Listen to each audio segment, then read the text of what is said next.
I'm not sure how normal this is, but I've been going to therapy since I was 10, just about, which means I've accumulated around 15 years of therapy in my lifetime. I've spent more of my life on therapy than not. I kind of want to know what that does to a person.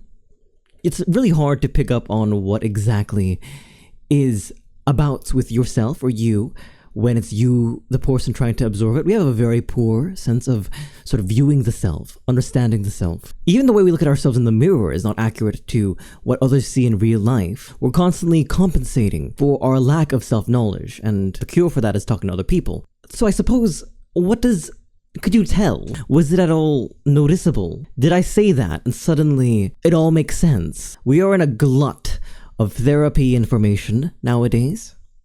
People will throw around terms like social labor and trauma dumping and gaslighting. It's become very, very common to speak to these hallmarks of therapy, especially without context. But I'm not tackling the pop culturification of therapy. I'm wondering if, as an early adopter, it's visible. I got the idea of recording this because I was watching a YouTube video on how to sort of put your life together, and I'm very pro-therapy. We're actually very pro-therapy on this channel. I saw a video where this person who in their 30s said they've been going to therapy for 10 years. I definitely had this sort of knee-jerk reaction, like, how about longer?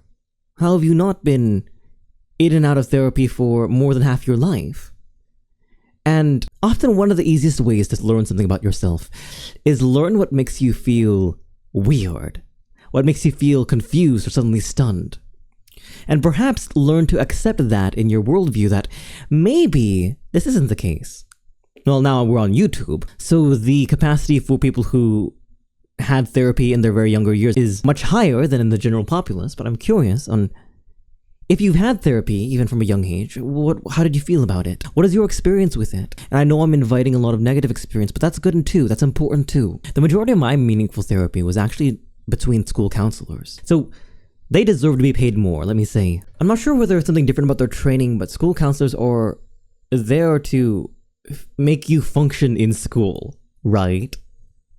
And I think that's the key to a good therapist. A good therapist doesn't just listen to your problems, but they're intimate with your situation and help you function in that situation. Goodness, when I edit this the next day, I'm not going to be nearly as impressed with myself as I am now, but wow. Breakthrough. Just like with your therapist.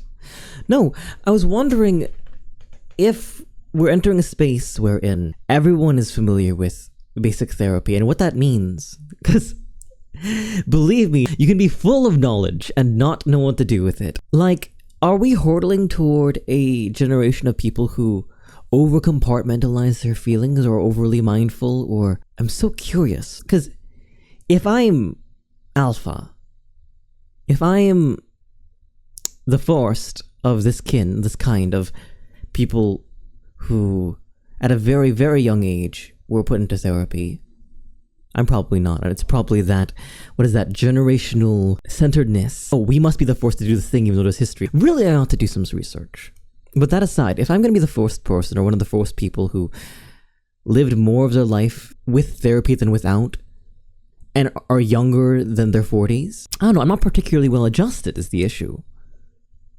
I'm still in therapy. I'm still talking to a guidance counselor because I don't have it all sorted out. I have so many things, so many means to talk someone through a situation, but it's not really the same doing it to yourself. I wonder if it's like surgery. Even if you could do it yourself, you need someone to help you out through it.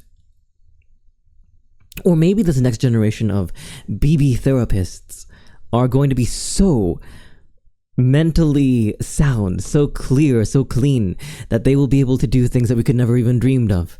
Like, there was an overly romanticized 1950s where everything was just fine, right? It wasn't, but we romanticize it as such.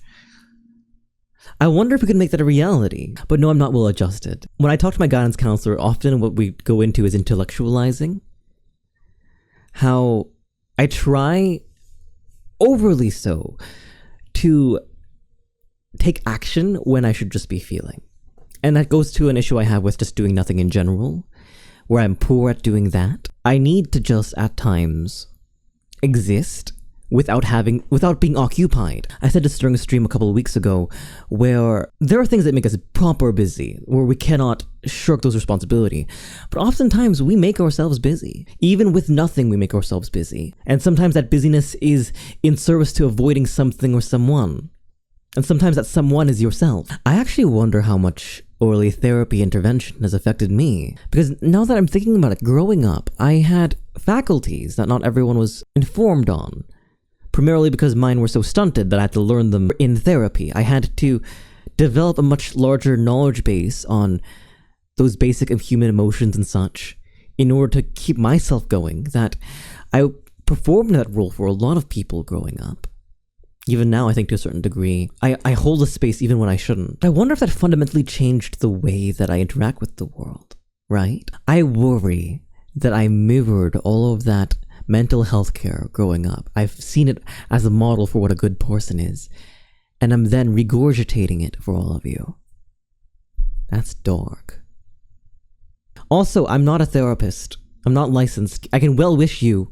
This goes to everyone. I can well wish you, but I cannot fix you. I cannot help you with your problems to the deep degree that maybe we both would like me to do. So odd. Ding ding ding, 10 minutes.